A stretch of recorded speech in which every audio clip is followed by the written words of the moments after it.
So, good morning, gentlemen. So, welcome back to Opula Update. सो जैसा कि आपने video का थंबनेल देख ही लिया होगा कि ये वीडियो किस रिगार्डिंग होने वाली है। So this video is all about screening process. और जैसा कि पता ही है कि अभी एसएसबी का टाइम चल रहा है, बहुत सारे बच्चे जा रहे हैं देने एसएसबी, और कुछ लोगों की अपकमिंग है काफ़ी बच्चों की।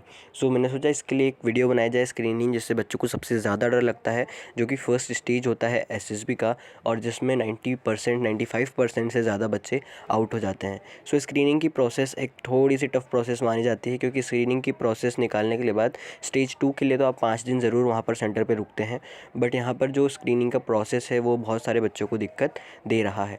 आपको पता ही होगा, अभी भी जो रिसेंट स्क्रीनिंग हुई है वहाँ पर ऐसा हो रहा है कि 350-400 बच्चे रिपोर्टिंग कर रहे हैं, उसमें से 40 बच्चे भी स्क्रीनिंग नहीं हो रहे हैं। मुश्किल से 10 बच्चे, 11 बच्चे, 12 बच्चे, ज़्यादा से ज़्यादा 20 बच्चे, उससे ज़्यादा स्क्रीनिंग नहीं हो रहे हैं। सो बहुत ही ज़्यादा कम रेशियो है। आप सोच सकते हैं 350-400 पे 20 बच्चे, 19 बच्चे, 15 बच्चे, बहुत ही कम रेशियो है। तो इसका मतलब जो कंपटीशन है वो बहुत ही अच्छा है। कंपटीशन बहुत ही अच्छा है अप टू एक्सटेंट कहना सही होगा। क्यों? क्योंकि टीएस एक ऐसी एंट्री है जिसमें भारत के हर कोने से बच्चे आते हैं। सब अलग अलग बोर्ड से मार्क्स लेके आते हैं। कोई यूपी बोर्ड से आता है, कोई हरियाणा बोर्ड से आता है, कोई राजस्थान बोर्ड से आता है। सो सब लोगों को अलग अलग टाइप से उनके 12th के मार्क्स मिले होते हैं, तो ये लोग सब कट ऑफ के अंदर आ जाते हैं। तो बहुत सारे बच्चे ऐसे होते हैं जिन्होंने एसएसबी के बारे में पता ही नहीं होता है। उसमें से कम ऐसा बोल सकते हो 50% बच्चे तो ऐसे होते हैं जिन्होंने एसएसबी के बारे में पढ़ा भी नहीं होता है, बट उठ के एक बार अपने नसीब देखने आ गए होते हैं। सो उसकी वजह से हमें लगता है कि कंपटीशन ज़्यादा है, पर जो बच्चे अगर आप पढ़ाई करके गए हो, आप अपनी तैयारी करके गए हो, तो कंपटीशन आपके लिए ज़्यादा नहीं है। बस आपको अच्छे से एग्जीक्यूट करना होगा, ठीक है? तो आपको ये सब चीज़ें मालूम होनी चाहिए। और जैसे कि मैं आपको बता दूं कि मैंने जितने भी अटेम्प्ट्स दिए हैं, मैं आज तक कभी भी स्क्रीन आउट नहीं हुआ हूं। मैं हमेशा स्क्रीन इन हुआ हूं, इवन रिकमेंड भी हुआ हूं। जो चीज़ मेडिकल की वजह से गई थी, उस चीज़ को ना रिकॉल करते हुए हम आगे बढ़ के देखते हैं। सो स्क्रीनिंग की प्रोसेस के बारे में आपको ज़रूर पता होगा कि क्या प्रोसेस होती है। सबसे पहले जो होता है वहाँ पर ओआई टेस्ट किया जाता है, उसके बाद होता है फॉलोड बाय पीपीडीटी नरेशन जिसके अंदर होता है, उसके बाद आपका रिजल्ट किया जाता है। मैं आपको डिटेल्ड एकदम स्टेप बाय स्टेप बताऊंगा, और क्या स्ट्रेटेजिक्स आपको फॉलो करनी है वो भी मैं आपको बताऊंगा। उसके बाद ये वीडियो अगर आप पूरी देखेंगे तो इस वीडियो के बाद आप हमारे ग्रुप को ज्वाइन कर सकते हैं। हालांकि हमारा जो ग्रुप है हमारा वो फुल हो चुका है। सो ग्रुप में जो 257 मेंबर्स आ चुके हैं। सो आप अगर कोई ऐसे हैं जो हमारे ग्रुप के अलावा कोई देख रहे हैं, तो आप इस वीडियो के नीचे कमेंट करिए कि आप भी ग्रुप में जुड़ना चाहते हैं, तो मैं उसका दूसरा ग्रुप बनाऊंगा आप लोगों के लिए, ताकि आप लोग उसको ज्वाइन कर पाएँ, ठीक है? सो क्योंकि ऑलरेडी हमारा एक ग्रुप जो है वो फुल हो चुका है जहाँ पे हम प्रिपरेशन करते हैं। तो जैसा कि अगर आप आगे चाहते हैं प्रिपरेशन करना, सो हम लोग क्या करने वाले हैं, हम लोग गूगल मीट तैयार करने वाले हैं। आप इस वीडियो को कंप्लीट देख लीजिए, समझ लीजिए। उसके बाद गूगल मीट पे मैं आपको एक पिक्चर दिखाने वाला हूँ, जिस पे मैं आपको 4 मिनट दूंगा एक स्टोरी लिखने के लिए। उसके बाद नरेशन करेंगे, और उसके बाद हम ग्रुप डिस्कशन के ऊपर जाएंगे, जिसके अंदर मैं भी आप लोगों के साथ इन्वॉल्व होऊंगा, ताकि आपको थोड़ा सा कंपटीशन मिल सके, थोड़ा सा समझ। तो आप इस वीडियो को पहले समझ लीजिए, स्क्रीनिंग प्रोसेस को पूरा क्या कैसे करना है आपको। उसके बाद हम अपने व्हाट्सएप ग्रुप पे किसकी तरफ बढ़ेंगे, गूगल मीट की लिंक की तरफ बढ़ेंगे आज शाम तक हो सका तो, जिसके अंदर हम अपनी स्क्रीनिंग प्रोसेस को फर्दर निकालेंगे, ठीक है? सो मैं आ गया हूँ अपने वाइट बोर्ड की तरफ, और वाइट बोर्ड पे मैं आपको थोड़ा सा समझाने की कोशिश करूँगा कि क्या होता है, ठीक है? तो जो सबसे पहला प्रोसेस होता है जिसको लेके आप आगे चलते हैं, वो होता है अपना OIR, ठीक है? OIR से आपको बढ़ना होता है आगे। क्या होता है, जब फर्स्ट डे आप वहाँ पर रिपोर्टिंग करते हैं, तो आपको जो भी पर्टिकुलर एसएसपी है, चाहे वो कपूरथला हो, चाहे वो इलाहाबाद हो, चाहे वो भोपाल हो, या फिर बेंगलोर, चारों में आपको जाना पड़ेगा उसके मेन गेट पर। एसएसबी के मेन गेट से आपको एक बस कैरी करेगी, जो बस आपको लेकर जाएगी अंदर तक। आपको जहाँ पर ग्राउंड पे आपको रिपोर्ट करना है, वहाँ ग्राउंड पे आपका पूरा डॉक्यूमेंट वेरिफिकेशन होगा। आपको डॉक्यूमेंट बहुत ही अच्छे से रखने हैं एक एक चीज़ के। तो सारे डॉक्यूमेंट आपको प्रॉपर रखने, वहाँ पे आपका डॉक्यूमेंट प्रोसेस होगा। वहाँ पे आपको फिर सबको जो पूरी लाइन है उसका डॉक्यूमेंट प्रोसेस हो जाएगा, तो कुछ कुछ बैचेज़ में डिवाइड कर दिया जाएगा और आगे फॉरवर्ड किया जाएगा। तो 1 से 100 चेस्ट नंबर हो सकता है एक जगह डाल दिए गए हों, 100 से 200 एक में डाल दिए गए हों। ऐसे कर करके अलग अलग जो है बैचेस डिवाइड कर दी जाएंगी, ठीक है? उसके बाद नेक्स्ट क्या होगा, नेक्स्ट में क्या होगा कि जो आगे के 100 बच्चे हैं वो चले जाएंगे अपना पीपीडीटी, सॉरी, OIR टेस्ट देने के लिए, तब तक बाकी बच्चे जो हैं वो अपना ब्रेकफास्ट ले रहे होंगे, नाश्ता कर रहे होंगे, उन्हें कैंटीन में भेज दिया गया होगा। ऐसे ही जिसको जिसको जब जब मौका मिलेगा उसको भेज दिया गया होगा। मेन बात हम करने आए यहाँ पर स्क्रीनिंग की, तो हम स्क्रीनिंग की प्रोसेस को लेकर ही आगे बढ़ते हैं। तो सबसे पहले आपको क्या देना है, OIR, that is officer intelligence rating. ठीक है, ऑफिसर इंटेलिजेंस रेटिंग। OIR कहाँ से निकलेगी आपकी, OLQs से। OLQs क्या होते हैं, ऑफिसर लाइक क्वालिटीज़, जो कि 15 ऑफिसर लाइक क्वालिटीज़ होते हैं, जिसकी बेस के ऊपर पूरा SSB कंडक्ट किया जाता है। अगर आपको इसके बारे में नहीं पता है तो आप ज़रूर उसके बारे में देखिएगा कि क्या होती हैं 15 OLQs। ठीक है, तो सबसे पहले आता है OIR टेस्ट। OIR टेस्ट होता है 2 फेजेस में कंडक्ट, मतलब 2 बार कंडक्ट होता है। इसीलिए होता है 2 बार कंडक्ट करने का भी एक रीज़न है कि कुछ बच्चों ने अगर तुक्के में कुछ कुछ निकाल दिया है तो वो तुक्का बैठे ना, इसीलिए इसे जो है 2 फेज़ में कंडक्ट करवाया जाता है। तो सबसे पहले आपको एक पैम्फलेट दिया जाएगा, आपको सबसे पहले आपको समझाया जाएगा वहाँ पर रूल। उसके बाद आपको एक सैंपल भी करने के लिए दिया जाएगा, कि आपको एक सैंपल क्वेश्चंस भी बताने के लिए एक पैम्फलेट दी जाएगी कि इसके अंदर सैंपल क्वेश्चंस हैं, जैसे आने वाले हैं OIR में, आप करके देख लीजिए। तो वो लोग आपको हर चीज़ की सुविधा देते हैं। उसके बाद आपको दिया जाएगा टाइम। तो टाइम जो है OIR का वो फिक्स नहीं होता है, ये चीज़ आपको याद रखनी है। हो सकता है वो आपको 17 मिनट बोल के कुछ क्वेश्चंस करने के लिए दे दें, 40 क्वेश्चन हो सकते हैं। 23 मिनट बोल के 50 क्वेश्चन करने के लिए दे दें। 28 मिनट बोल के भी 50 क्वेश्चन करने को दे दें, और आधा घंटा बोल के भी 50 क्वेश्चन करने को दे दें। पर कभी कभी ऐसा भी होता है कि उन्होंने कहा कि आपके पास 27 मिनट है, 50 क्वेश्चन है, सॉल्व करो और दो, और 17 मिनट के बाद वो आपको रोक देते हैं ना, 30 मिनट होने ही नहीं देते हैं, और आपसे वो कॉपीज़ ले ली जाती है। कई केस में ऐसा भी होता है। वो तब होता है जब पेपर जो OIR टेस्ट है उन्हें पता होता है कि थोड़ा सिंपल टेस्ट है, जल्दी हो जाएगा। तो आपको कुछ इसमें जल्दबाजी नहीं करनी है। देखिए ये क्या है, ये OIR टेस्ट है, इसमें आपकी रीजनिंग एबिलिटी लगेगी। तो अगर रीजनिंग एबिलिटी में आप भागने की कोशिश करेंगे, टाइम को जल्दी कवर करने की कोशिश करेंगे, तो आपके जो रीजनिंग है वो गड़बड़ हो जाएगी, क्योंकि थोड़े से ट्रिकी क्वेश्चंस भी होते हैं।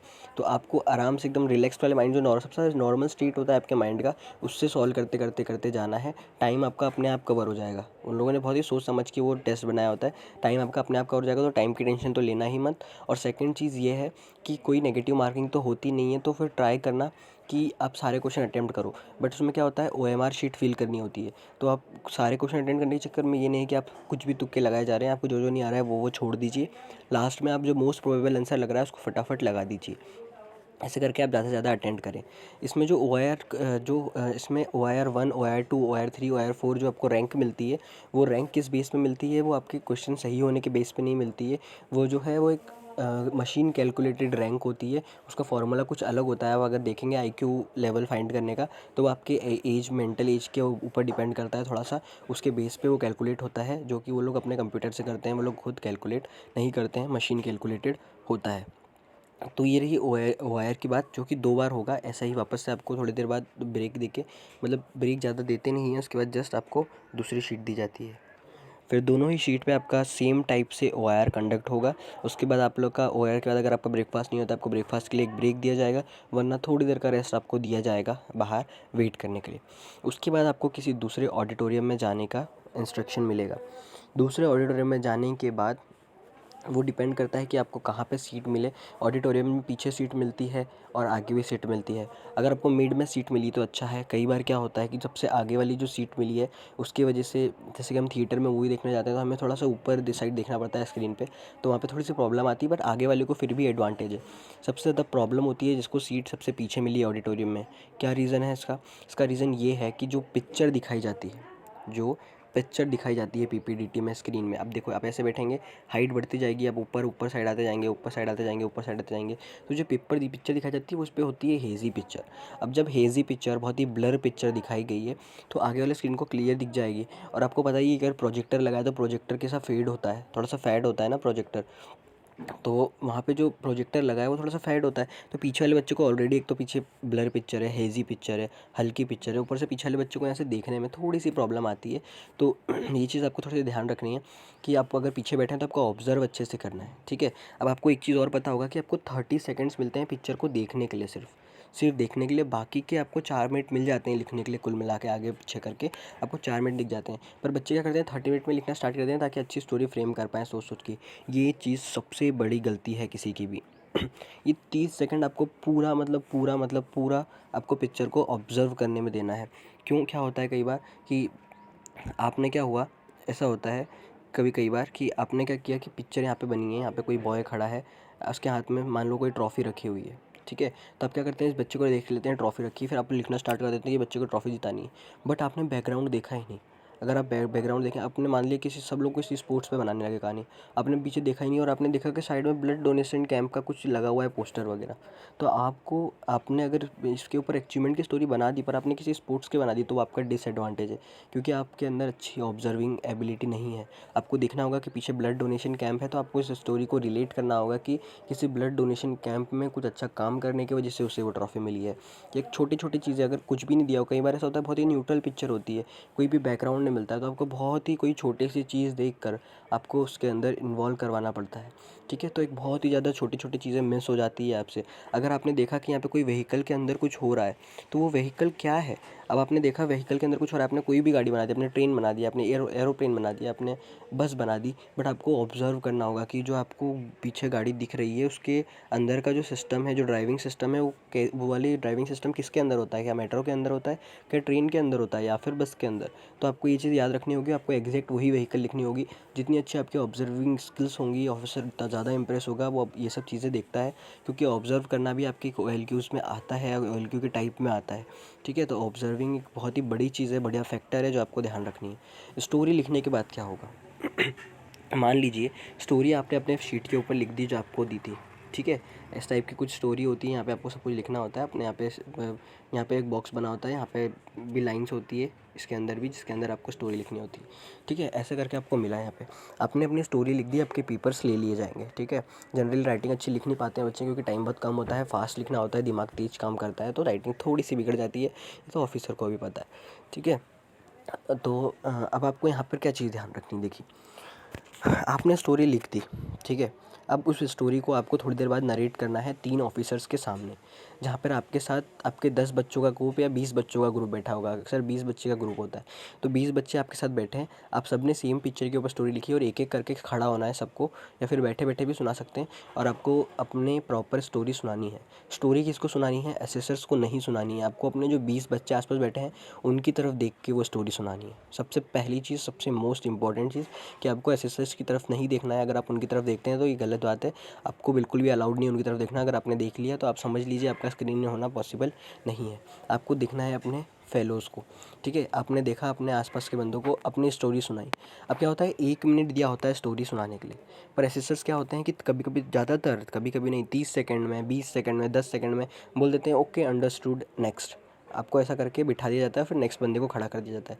ऐसा क्यों होता है, क्योंकि उसको पता है कि बच्चों ने हज़ारों स्टोरी लिखी होगी वहाँ पे, कितने 300-350 बच्चों ने एक ही पिक्चर पे स्टोरी लिखी है उस दिन, तो वो लोग भी बोर हो गए होते हैं एक टाइप से, ऐसा बोल सकते हैं सुन के। या फिर वो उनको जो उनका जो मेन फोकस होता है वो आपकी थीम पर होता है। तो आप जैसे ही आप इंट्रोड्यूस करेंगे कि good morning gentleman, in the picture shown to us I have perceived this much character and my story revolves around this and this, my main character is this and the theme of my story is this. बस इतना सा सुन लेगा वो, और आपका confidence देख लेगा, आपके बोलने का तरीका देख लेगा, उसके बाद वो आपको बोल देगा ठीक है बैठ जाओ।